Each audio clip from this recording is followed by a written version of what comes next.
Antarctica पृथ्वी का सबसे रहस्यमय, ठंडा, निर्जन और साथ ही सबसे रोमांचक महाद्वीप है जो हमारे ग्रह के दक्षिणी ध्रुवीय क्षेत्र में स्थित है।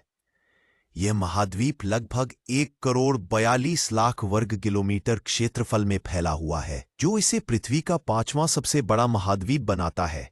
इसकी विशालता का अंदाजा इस बात से लगाया जा सकता है कि यह भारत से लगभग 5 गुना बड़ा है। यहाँ का वातावरण इतना कठोर और अप्रत्याशित है कि इसे मानव सभ्यता के लिए लगभग असंभव क्षेत्र माना जाता है। पूरी धरती पर अगर सबसे ठंडी, शुष्क और बर्फ से ढकी जगह की बात करें तो वह अंटार्कटिका ही है। यहाँ का 98% भाग मोटी बर्फ की चादर से ढका हुआ है, जो कहीं कहीं पर 4 किलोमीटर तक मोटी है। इस महाद्वीप में इतनी बर्फ है कि यदि यह सब पिघल जाए तो पूरी पृथ्वी के समुद्र का जलस्तर लगभग 60 मीटर तक बढ़ जाएगा और कई देश पूरी तरह से जलमग्न हो जाएंगे। अंटार्कटिका की सबसे अद्भुत बात यह है कि यहाँ मौसम और जलवायु दोनों ही चरम पर है।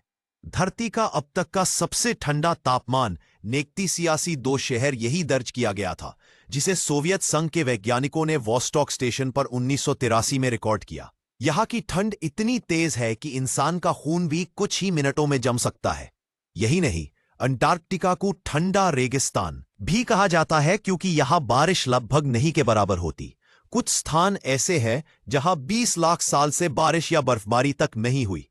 यह तथ्य सुनकर कोई भी हैरान हो सकता है कि पूरी तरह बर्फ से ढका होने के बावजूद यह धरती का सबसे शुष्क क्षेत्र है। भौगोलिक दृष्टि से देखें तो अंटार्कटिका का मध्य भाग ऊंचाई पर स्थित है, जिसके कारण यहाँ का वातावरण और भी ठंडा और कठोर हो जाता है।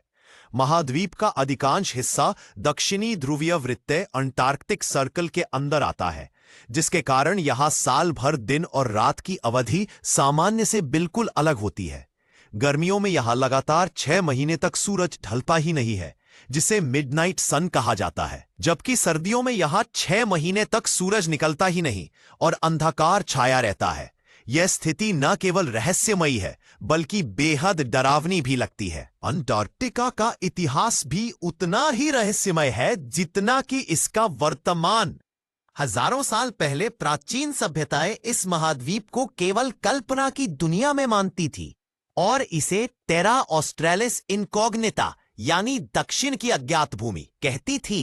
प्राचीन यूनानी दार्शनिक अरस्तु और टोलेमी जैसे विद्वानों ने माना था कि धरती को संतुलन में बनाए रखने के लिए दक्षिण दिशा में एक विशाल भूभाग मौजूद होना चाहिए, मगर यह रहस्य सैकड़ों सालों तक सिर्फ कयास